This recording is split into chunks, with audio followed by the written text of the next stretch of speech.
മകളെ, ജെറൂസലേമിൽ നിന്നും 3 മിനിറ്റ് പ്രാർത്ഥന. അതിനുവേണ്ടി നമ്മളിതാ തയ്യാറായി കഴിഞ്ഞു. ഒരു പ്രത്യേകമായ നിയോഗം വെച്ച് നമ്മൾ തിരുവചനം ശ്രവിച്ചുകൊണ്ടിരിക്കുകയാണ്.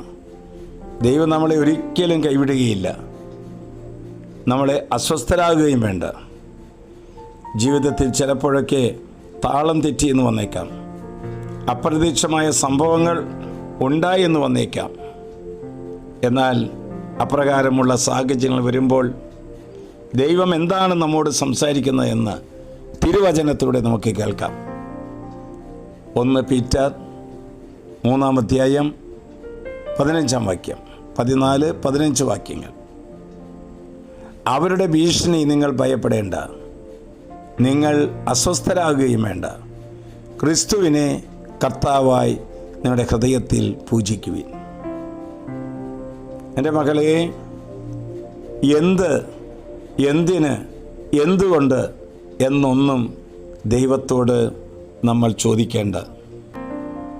നമ്മുടെ ജീവിതത്തിലേക്ക് വിരുന്നുകാരനെ പോലെ കടന്നു വരുന്ന ചില അനുഭവങ്ങൾ, ചില പ്രയാസങ്ങൾ, അതൊരു പക്ഷേ ചില വ്യക്തികളായിരിക്കാം, നമ്മുടെ മക്കളായിരിക്കാം, സുഹൃത്തുക്കളായിരിക്കാം. ഇങ്ങനെ കടന്നു വരുന്ന ചിലർ കടന്നു വരുമ്പോൾ പലതരത്തിലുള്ള അസ്വസ്ഥതകൾ നമുക്ക് ഉണ്ടായേക്കാം. കർത്താവ് പറയുകയാണ്, നീ ഭയപ്പെടേണ്ട, ആരുടെയും ഭീഷണിയെ ഭയപ്പെടേണ്ട, ആരുടെയും മാറ്റി നിർത്തൽ നീ ഭയപ്പെടേണ്ട. എന്ത് വേണം നമ്മൾ ചെയ്യേണ്ടത്? ദൈവത്തിൽ വിശ്വസിക്കണം. ദൈവം പറഞ്ഞ കാര്യങ്ങൾ എന്നിൽ സംഭവിക്കുമെന്ന് നമ്മൾ വിശ്വസിക്കണം. മാത്രമല്ല, ദൈവമേ, ഞാൻ അങ്ങയെ സ്നേഹിക്കുന്നു, ദൈവമേ, ഞാൻ അങ്ങയിൽ ആശ്രയിക്കുന്നു, ദൈവമേ, ഞാൻ അങ്ങയെ ശരണപ്പെടുന്നു, ദൈവമേ, ഞാൻ അങ്ങയെ അനുഗമിക്കുന്നു. ഇങ്ങനെ പ്രാർത്ഥിച്ച് നമ്മൾ കടന്നു പോകുമ്പോൾ നമ്മുടെ ഹൃദയത്തിൽ ഈശോ അവതരിക്കുകയാണ്.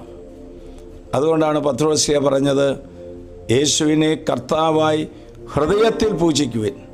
നമ്മുടെ ഹൃദയത്തിലും അധരത്തിലും കർത്താവിന് പരമമായ സ്ഥാനം കൊടുക്കുക, പ്രധാനമായ സ്ഥാനം കൊടുക്കുക.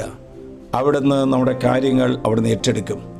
അപ്പം അതുകൊണ്ട് പ്രിയപ്പെട്ടവരെ, ദൈവത്തോട് നമ്മൾ ചോദ്യങ്ങൾ ചോദിക്കാനൊന്നും പോകേണ്ട. ദൈവം നമുക്ക് ഏറ്റവും നല്ലതാണ് ഓരോ സമയത്തും അനുവദിച്ച് തരുന്നത്. ഇപ്പോൾ പലരുടെയും വാക്കുകൊണ്ട് രോഗികളായവർ ഇതിനകത്ത് സംബന്ധിക്കുന്നുണ്ട്.